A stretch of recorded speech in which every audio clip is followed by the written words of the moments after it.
just to send them loving energies, because love will remind them that they're not alone. That love from you energetically will remind them that you're still there for them, and that you're not actually disconnected from them, that you're there. And what that does is energetically it opens the door for them to come to you, to come back to you, to communicate with you, to be a part of you again. Because they're just so confused about what's going on in their world, they just don't know how to make sense of it. So it's a hard time for them. But if you open the doors to them energetically, so when my son at the beginning of the year was really disconnected from me. He had started high school, thought he was really cool, but he came crashing down and he didn't want to be a part of me. But what I did was I envisioned my heart opening up to him with little hands saying, come back to me when you're ready. I'm here for you energetically. And within a few days, he was like talking to me again. He wanted hugs again. He wanted to communicate with me. So, I think as healers, we often underestimate the abilities that we have when we envision our energy opening up ourselves to our children. So I think if you were to just, open your heart up energetically, just, imagine the doors going, okay, and seeing the cords to your children being available, then you'll be able to, they'll be able to feel that energy eventually, because the connection between you and your children has never been disconnected, and it never will be disconnected. Welcome to the Inner Sanctum online group sessions with Karen Swain. This is some highlights from our 2 to 3 hour sessions we have each week with myself, Karen Swain, teaching deliberate creation, and once or sometimes twice a month we invite a guest teacher to come in and join us and share their wisdom, and we can quiz them and we have a lovely time. Enjoy the highlights, and if you'd like to join us online each week, please go to karenswain.com/innersanctum and sign up. Samantha Calvani is the founder of In Spirit's Hands. She is a vibrational alignment coach and intuitive healer working with the Archangels. Her job and sole purpose is to support, coach, and empower spiritually minded individuals who have recognized their intuitive gifts and empathic nature, and who are ready, willing, and wanting to open themselves up to personal empowerment in the form of self-love, respect, and worthiness. Her understanding of the principles of energy, vibrations, the universal laws, coupled with her own intuitive gifts, allows her to tap into high vibrationary realms, such as the superconscious energy fields of your soul or the Akashic records, to clear and release blocks, energetic wounds, and emotional trauma quickly and effectively. Her unique approach to coaching and healing provides rapid personal involvement, aligning you to a higher vibration. Living in a high vibration ultimately recalibrates your frequency to the higher levels so that you can begin to live your life in a vibe of love, joy, peace, and manifestation. And I wonder, Sam, it's so well written. I'm thinking, wow. Thank you. Did you write that yourself? Did you come up with that yourself? I did. I actually channeled that. Great.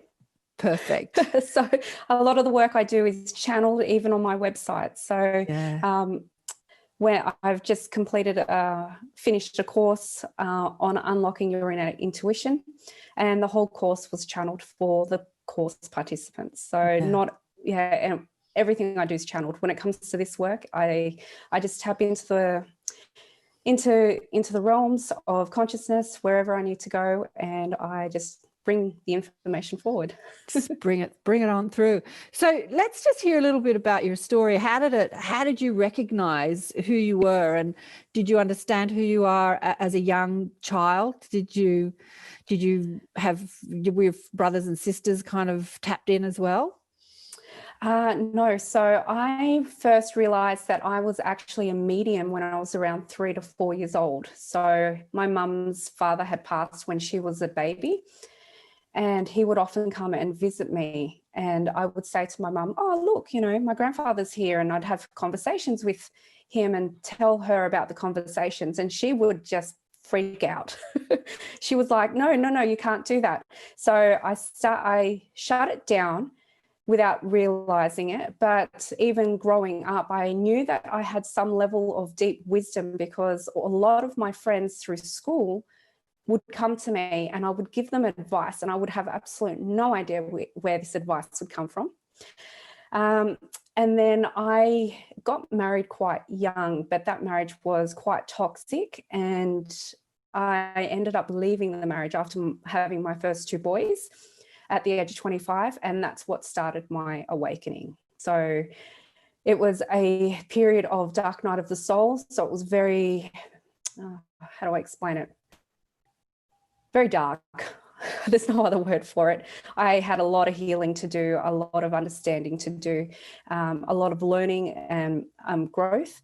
And that took probably about 12 to 18 months before I started seeing the light. When I started seeing the light, I decided, I intuited that I was to do what I'm doing. So it's been a process of doing that since the age of 27, 28. So I've been doing this consistently for the last about 9 years now. Beautiful, beautiful. So did anything specifically happen when you saw the light? I think some of you can relate to this, the dark night of the soul. And were you kind of asking questions? Were you sort of saying, help me, how do I feel better? Or what was going on? It was, for those first 12 to 18 months, it was a constant help me, show me, I surrender. I would have lots of moments, revelations and epiphanies throughout that period of time. And then I was actually driving home from Sydney one afternoon on a Sunday, and I had known Archangel Michael, and I was connecting to him quite regularly. And on this drive home, I was talking to Archangel Michael, and I was just saying to him, I really need confirmation that you're around me. I need faith and trust. And as I was driving, it was really cloudy. It was about to storm, and there he appeared in the clouds, full shape, with his sword, his armor on, and he was just there in the clouds in front of me. And I had to pull over because I was in absolute shock. So I was just like, okay, well, that's confirmation. And since then, it's just increased my faith.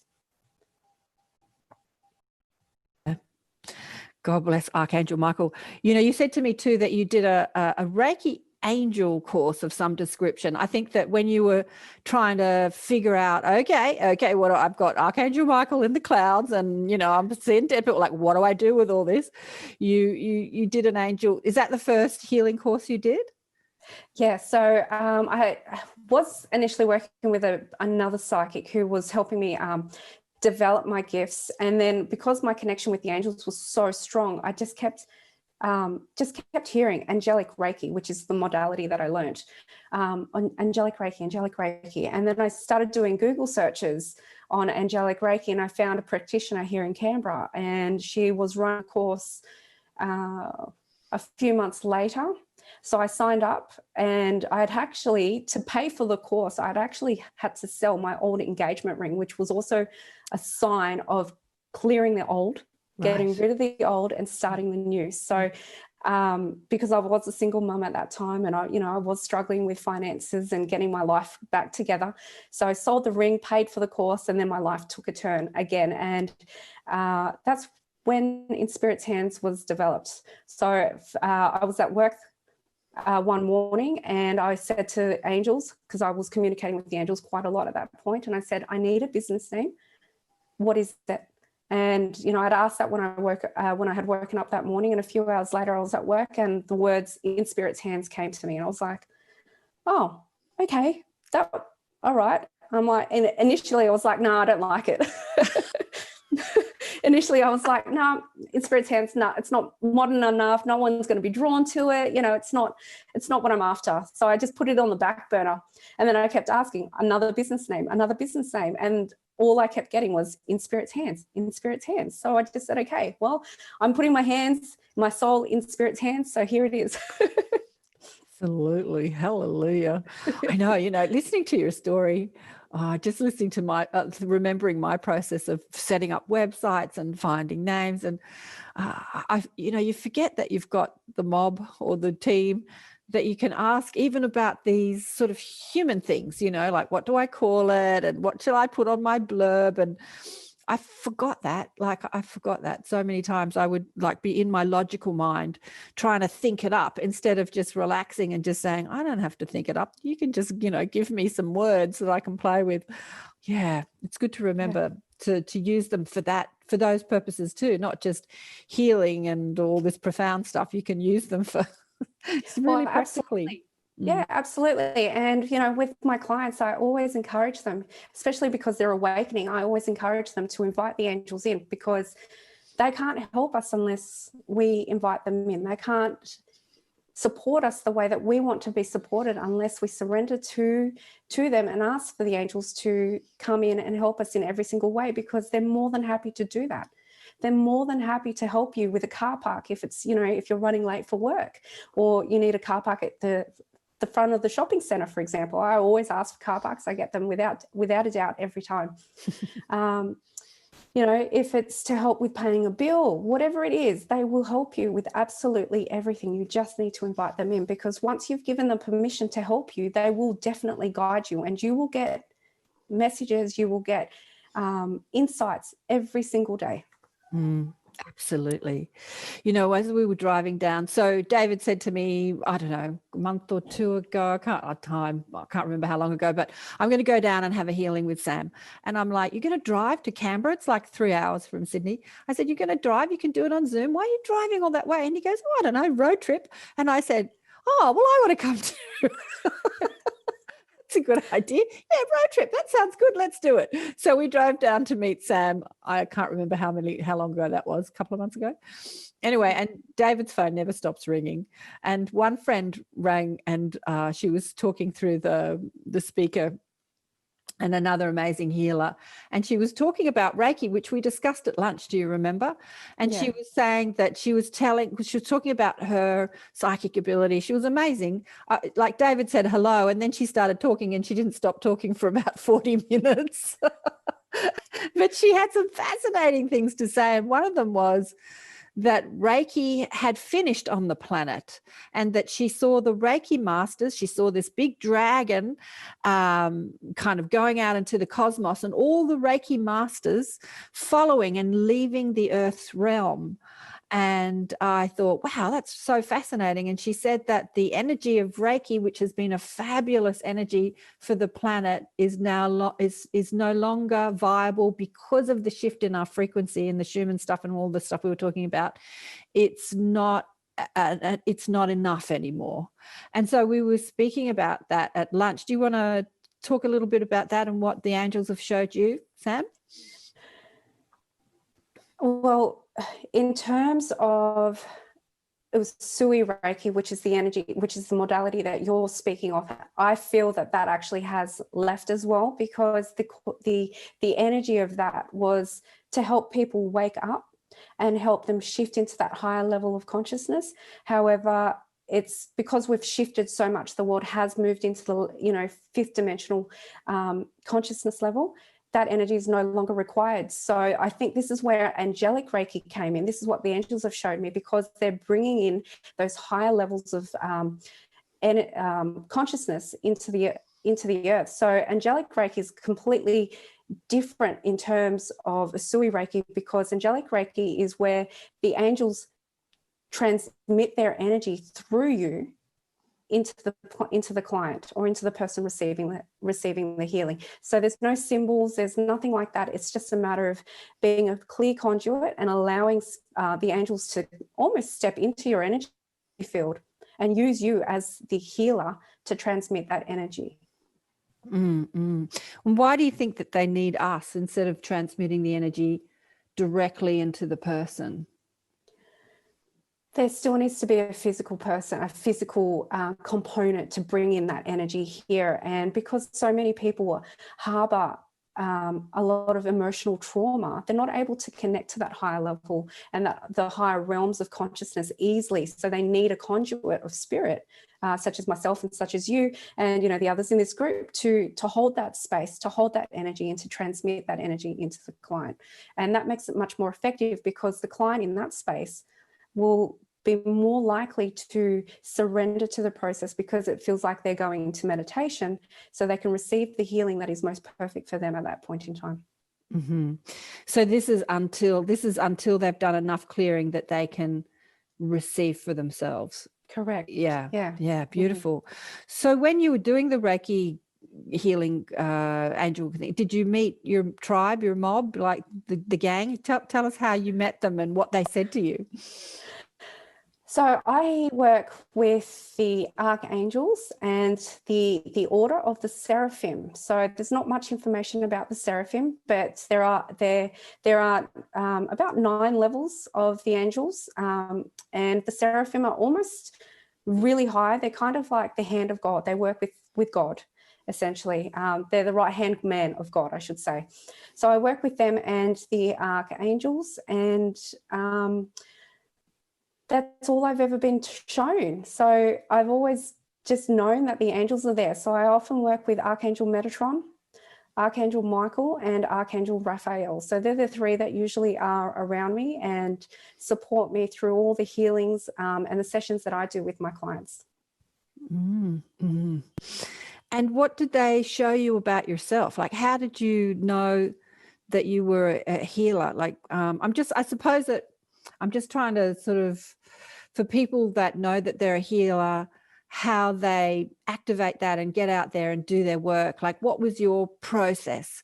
What did you go through when you're like, okay, I'm here to heal people. So how do I do that? What was your process of starting the work and, getting it happening? Well, I've actually never told many people this story, but as a child, my parents had sent me to a Catholic school. And every week we would go to Mass at the church. And I would often sit at the back of the class or at the end of the class because as a child, I was a strange child. So I never really mixed in and, communicated or, I didn't really have a lot of friends. And every time we walked into church, I would actually see Jesus sit next to me. And he would have conversations with me, and he would tell me, he would say to me, Sam, when you grow up, all you will need to do is touch somebody or use your energy and heal somebody. You will be like me. So to hear that and to have that for years on end, and to have Jesus come and sit next to me for years on end, reiterating the same message, all you have to do is heal. All you have to do is just hold the space and just touch somebody and they will be healed. I didn't understand that concept, but it always remained with me for years and years. So when I was connecting to the angels and, connecting to that space, I would just hear it in my mind. I would just hear. I don't know how to explain what I heard, but they would just say to me, angels. So I'd hear words come into my mind and I would hear the word angels, and it would be really, really, really strong. So I would just do research, and I started researching Google because I didn't have a lot of money to buy into courses, and sometimes even buying a book, I couldn't even afford it sometimes. So just using Google was my starting point, and I would just research about all the qualities of the angels. And I often found that when I was researching about the angels, they would give me the right page to research about them or to learn about them. I always found the right information because they were guiding me to do that. So that's how I started. I started just trusting myself and, listening to the messages that I was receiving. Sometimes it was in the form of a word just dropping into my mind consistently.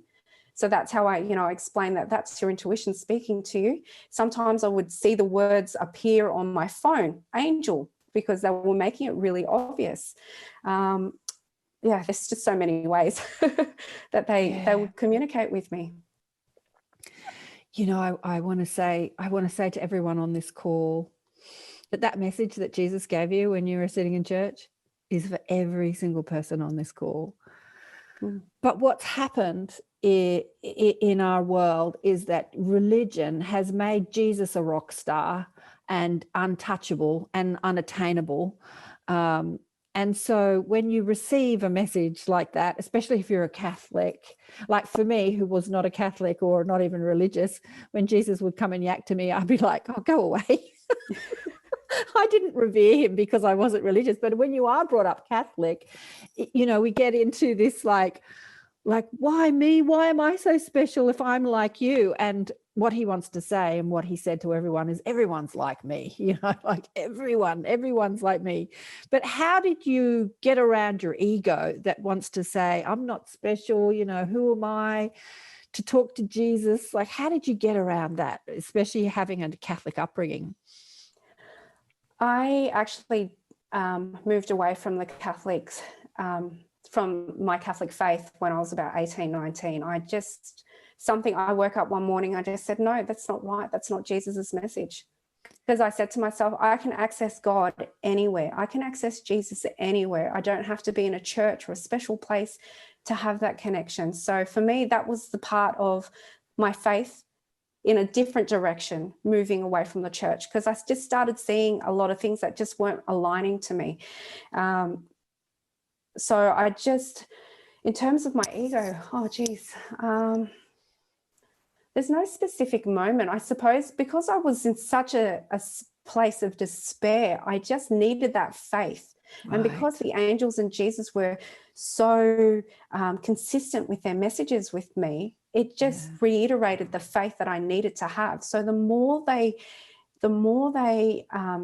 messaged me, communicated with me, the more faith I developed. And I suppose my ego just kept being pushed away in that space. And actually, now that I've just spoken about it, when I was doing the Angelic Reiki course, one of the things they reiterated was your ego is to stay out of it. Your ego will try and influence the message, but you have to shut that down. You have to come to a place of absolute calm when you are doing your healings and remove yourself. So when the teachers had said that to me, I'd actually saw myself disconnecting from my ego and detaching from it, knowing full well that I needed it for protection, to keep me, to keep me alive when, there was danger, obviously, but to detach myself when I was doing sessions. So when I do healings and when I work with my clients, I detach myself completely. I have a process where I connect to spirit, ask for light to be filled into my whole body, and ask for all the guides to come forth and communicate easily and effortlessly through me. And I still envision and imagine disconnecting myself from my ego, from my human self, so that I can be that clear conduit. Yeah, that's beautiful. That's beautiful. You were telling me the story, which I'd love you to tell us today, about your son. And I think that why I wanted you to come online too today is not only to share your amazing story, but, how you juggle talking to Jesus and the angels and healing people, and two families, not just, your current, like you've got your boys that are with your ex-husband and your two young babies now. Like, how do you juggle all this and, in the mainstream world? I give it to my faith in the angels supporting me, Jesus supporting me, all my spiritual guides supporting me, to create balance and ease. So I always ask for balance and ease in my life. And a part of that as well is my husband. He's incredibly supportive, very hands-on dad. So he does a lot. He's taken the kids out this morning so that I could do this in absolute peace. But I always ask for balance and ease, and things just seem to flow. And, obviously there's a bit of routine, some structure and discipline, in terms of personal discipline, maintaining structure and routines for the family. But I think it's also because I've done a lot of healing on my children. I do regular healings on them to help them stay calm, to help them maintain their higher vibration as well, because all four of my children are intuitive. All of them have healing abilities. All of them are clairvoyant, so they can see things that are not really here. So I help them understand that by giving them healings. And do you want to share that story with your son the other day about the scary movie that he watched? I actually told a little group that I was with on the weekend your story, because I had an 11-year-old sitting at the table with us, and I told her your story, and her eyes got really big, or that story about your son. And then my friend next to me, Nick, said, "Why aren't you interviewing the son instead of the mother?" I said, yeah, maybe one day. One day. He was so excited when I told him about how I'd explained the story to you and how I was doing this interview this morning. So he thought it was absolutely hilarious. He was just like, oh my gosh, that's so cool, Mum. That's awesome. He goes, can I do it? And I'm like, no, not this time. You're going to be, you're going to be at school during the interview. But so he had watched a movie. I don't know what it was, but it was quite it was quite violent. So, a lot of fighting. It was kind of a war movie. So, and it was a space kind of movie. And it, the end of the world was, shown in the movie. And after the movie had finished, I said to him, okay, it's time for you to go to bed. And he's like, can you please lay with me? And he never asks me to lay with him because he's 11 now. So he doesn't want his mum around as much. And I said, oh, okay, what's up? And he goes, just please lay with me and hug me. And I'm like, what's wrong? What's happened? And he said, oh, I'm feeling really scared. I'm really worried that the world is going to end. And I said, the world's not going to end. Not now, not anytime soon, not in your lifetime. And he said, how can you be sure? And I said, because the angels have told me that. The angels have said to me that the world is changing very fast, but when the world's not going to end. What we may know is going to end, the reality, because we are shifting into higher consciousness, but the world itself won't. And he's like, okay. And he's kept asking me to reiterate that message. And I said, you know what? I'm just going to put my hand on your heart and I'm going to ask you to close your eyes. And he closed his eyes and I said, okay, so take some really big, deep breaths and just allow yourself to call the angels in like we used to do when you were a little bit younger. And so he started, and at first there was a lot of resistance. He just kept saying to me, I can't do it, Mum. I can't do it. I can't see them. I said, yes, you can. You just have to trust the process. Just keep breathing deeply and close your eyes and allow them to keep coming into you.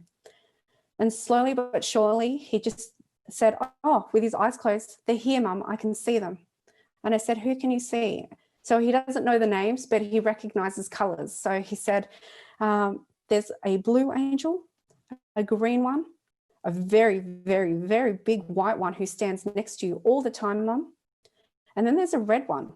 And I said, oh, okay, that's wonderful. What are they doing? And he said, well, they're telling me that there's spots on my heart, really black ones. And I said, okay, can we ask them to heal the spots? And he said, yes, they're coming, they're showing me, they're lifting me up. So he was in a room with the angels. He was envisioning he was in a room with the angels. And he said, they've lifted me up and they're shooting light beams at my heart and the black spots are disappearing. They're just going away. They're turning into really bright white light. And I said, that's fantastic. And I asked him if he could do the whole family. So I asked him to look at his big brother and he said, oh yeah, his big brother had lots of black spots all over him. So I said, can you clear that? And he said, yes. And then I said, can you check your little sister and your little brother? And he said, no, C is fine, which is my daughter. And she's 2. She's fine. She's a ray of light. And I just went, yep, she is, because she carries the sun ray. And then I said, what about your baby brother? And he said, oh, he's got a little one on his heart. So I'm just going to help him. I'm going to help clear his heart so that he gets lots of light. So he did. And then I asked him to check his stepdad. Stepdad, had some black spots around the heart and on his brain and in his throat. So he said, oh yeah, he's got lots. So we're just going to clear them with the angels. I said, okay, absolutely, do that. And then once he did his brother, he came to me and said, oh, look, you've got one on your heart. So can I do that too? And I said, yes, you can. Once he cleared us, I then asked him, well, what else can you do to help the family? And he said, the blue angels tell me I can put with him a big blue dome over the house to protect us so that these big spots don't come and bother us anymore. And I said, okay, do it. So he went quiet for a few minutes and he went quiet. And then after a few minutes, he started telling me what he had done with the angels. He said to me that a big blue dome had come around and another big grid, a golden grid. And he said that the angels were at the 4 corners of our block of land and protecting us and that they were going to stay with us all the time. I've also got crystals, a lot of crystals placed around the whole house, throughout the whole house. And I said to him, oh, do I need to work with the crystals? And he said, no, Mum, because there's 2 angels on every crystal that you've got around the house. And that's something that I was not actually privy to myself. I had no idea. He said, the angels have put two angels to every single crystal in the house. And I've got I've probably got about 20 crystals under my bed. And he goes, there's plenty around your bed, Mum, which was absolutely hilarious. So to have that knowledge come from him was so special. I can see that you're tearing up, Karen, and I was as well. Makes me cry. I just love the kids. I just think children are amazing, and all the children are amazing. They just need to be reminded. I was saying this at the beginning of the call before you came on, Sam, that we've just got to remind them of how amazing they are. And when you give them permission, like you gave him permission to do that, you know, what's possible? Like what's possible? It's amazing. It is amazing. Before we go into questions, I know Vladdy's got a question here. I just want you to explain your process, what you do when you heal people. What do you see? What do you do? Okay, so but when I have clients at the beginning of every day, I ask myself to be cleared of any 3D consciousness, any energies that I've picked up in the realm, in the field. Because if I've gone to the shops over the weekend or done anything like that, you pick up stuff. So I ask spirit to clear me. So I invite the violet flame to come through and just clear my whole entire energy field. And I ask for my energy fields to be balanced as well as my chakras. And then I ask spirit to create a clear channel through my crown chakra so that I can receive the messages easily and effortlessly. And then, so I've done that process. And then when my clients come in, I chat to them, I find out what's going on, what their biggest challenges are at the moment. And then I just talk them through it. So sometimes if they need to go on the healing table, I'll put them on my healing table, which is behind me, and I've got a massive crystal grid under that. And then I start healing them. And when I'm in the healing with the guides, I call in the guides of my client and their higher self to also come in and show me and tell me what needs to be done. But when I'm doing the actual healing, I am showing that I am in a healing chamber. So I feel like I'm on a turntable in the middle of this healing chamber, and I'm sitting there with my legs crossed, and the angels, the ascended masters, the guides are spinning me around and telling me what you need to do. So they'll spin me around this way and say, this particular energy of despair and heartache are affecting the client in this way, and it's come from, a past life, for example, or it's come from an experience they endured at the age of 4 in this lifetime. And then they spin me around again and they talk to me again and say, this is what's happened here. You need to clear this, do this, do this. So they provide the information to me in a healing chamber, essentially. Fabulous, fabulous. Which, of course, I ask you to share that process because we can all give it a try. We can all do this. I remember, we can use the angels too to help people. I remember once hearing some people fighting out on the street, like quite violently. And instead of going out there and yelling at them, going, hey, what are you doing? Like most people did, I just surrounded them in pale pink light and it dissipated and they stopped. So we can use that light too. And when we do come up, against sort of difficult people or difficult situations, we can ask the angels or our mob or team. And even if you don't see them like Samantha does, or you can still ask and you'll receive the information in some way, like you might just get a knowing of a color or a frequency or what to do, or you might be told, or you might see a color, or your eyes might be drawn to a pillow or something, a billboard that's a color. So they might be giving you information through you seeing something around you, and you can just put that color or that flame around them. And just like you said before, Sam, they can help them without us. But one, we need to ask, and we can ask for others. And they need us as a conduit when other people are not a vibrational match to the energy, to the help they're trying to offer. Even a stranger. Yeah, even a stranger. It's not like I healed the people that were fighting on the other side of the street. It just broke up the fight. It just calmed them down enough to break up the fight. All right, we're going to get into some questions. I know Vladdy's got a question. How do you keep your vibration clear? I think you kind of answered it, from lower energies while healing somebody. Great question, Vladdy.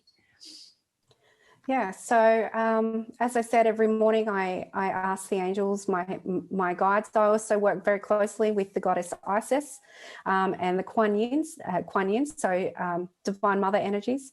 So I just always envision my energy field being cleansed. So I ask for the angels to come and remove anything and everything easily and effortlessly, because I allow myself to surrender to that process.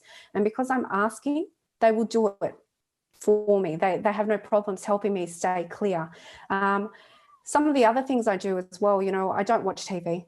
I really maintain vigilance on what I consume. So, consume through the media, whether I have a strong awareness of what I'm listening to. If the radio is on in the car, I turn it off because I can feel the frequency of the radio, and it makes me feel gross.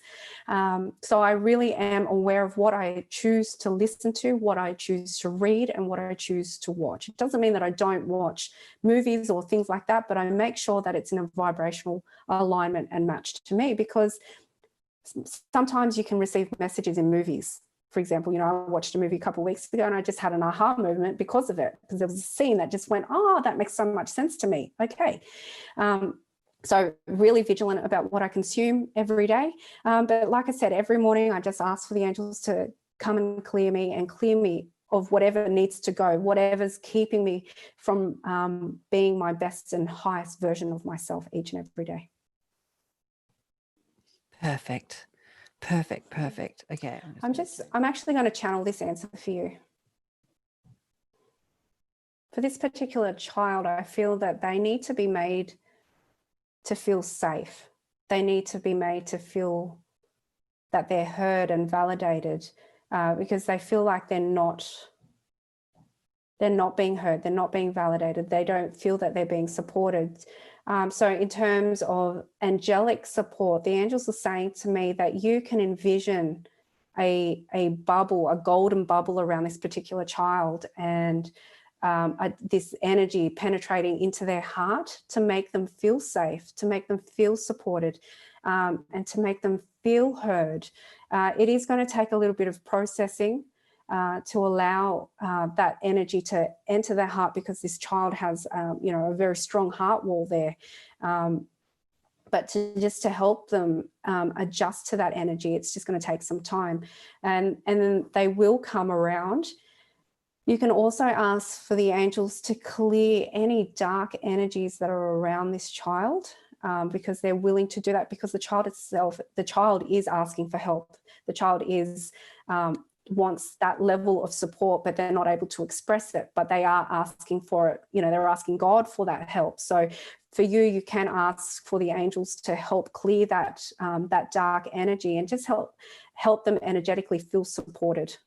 Or whatever. Okay. Just any words on this topic about like honoring other people and where they're at, and if they're in a fear place or whatever, and stuff like that.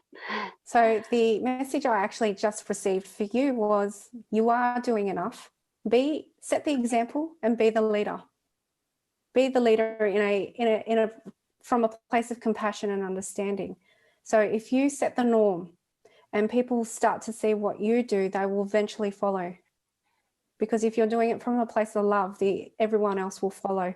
And if you are doing it from a place of love and from a place of compassion and understanding, you will emit that energy into your energy field, and then they will start to follow. Because what happens when we lift our vibration to such high levels, we start to affect lots of people around us. So one of the things I learned about vibrational energy was Dr. David R. Hawkins. I'm not sure if anyone has heard of him. He is the person who created the scale of consciousness. So that's how I determine and read people's vibration. And the higher we vibrate, the more people we affect. So if you're vibrating at the energy of 1,000 or above, your energy will start emitting and affecting 30 million people. So in Australia, if we've got, 10 people vibrating at that energy, we're affecting the energy and the consciousness level of everybody in Australia, because there's 30 million people. That's our country's population. So, if the higher you vibrate, the higher people will start to, subconsciously follow and listen and watch, because you're not coming from a place of fear. If you come from a place of love, then your vibration will then start to affect those people around you. You're right. Okay. Some of the really simple things that increase your vibration are practicing gratitude every morning. So waking up with thanks every single morning, that will instantly lift your vibration to a really high level. I also find that practicing forgiveness is also something that really shifts your vibration. And this is something I tell my clients a lot of the time to do, because when you are clearing and forgiving all the past, you're not carrying that emotional baggage. You're not carrying that energetic baggage with you. So it's almost like you're freeing yourself to automatically lift your vibration up naturally and very, very easily. So they're the two really important things that I would suggest.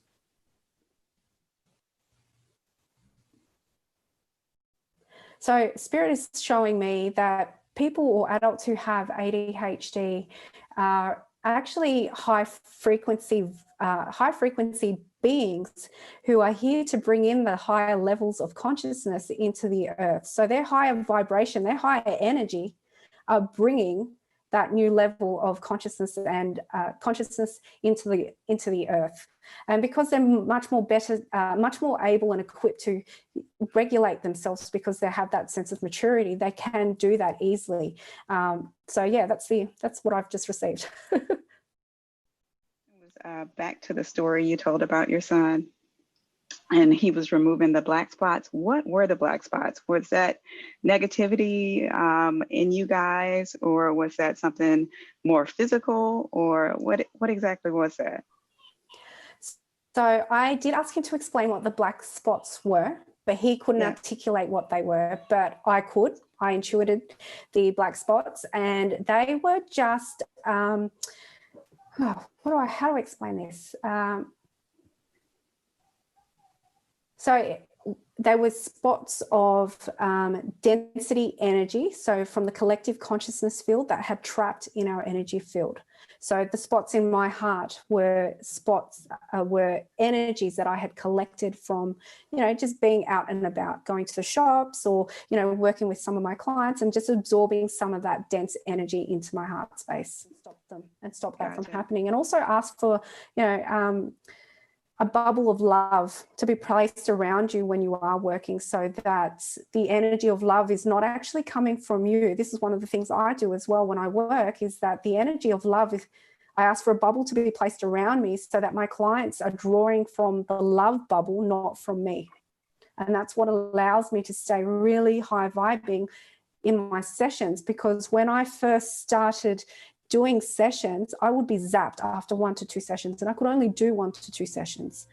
But then I realized that if I'd placed a bubble of love around me, my clients could draw from that energy, and I could do sessions. So I went from going 1 to 2 sessions to, at one time I did 15 to 20 sessions in one day. And I was absolutely fine. I wasn't exhausted or anything as a result, because my clients weren't drawing my energy. They were drawing universal love energy from the bubble, and that helped them feel really awesome as well. So if you're doing that, I highly suggest that you do that too. Thank you very much. Sam, you were just awesome. How did it feel? It felt great. Sorry, my daughter's starting to... I know, you've got to go. I know. But no, I really enjoyed it. Thank you so much. I loved meeting all of you. I loved all your questions. And I just feel honoured to be a part of the group today. So thank you so much for inviting me here, Karen. That was so much fun. Yeah. Thanks, it was. Angela. Thank you. Thank you all. You all. Thank you. Thank you. Thanks, Take care. Thank you. That was Thank awesome. you. I love you all so much. Love you too. Thank you. Here's a hug for you. Thanks, Sam. Big love. Squeeze the babies for me. Look at. I will. Thank you so much. Bye. Thank you. Bye. Don't get arrested, Sarah. Keep that mask on.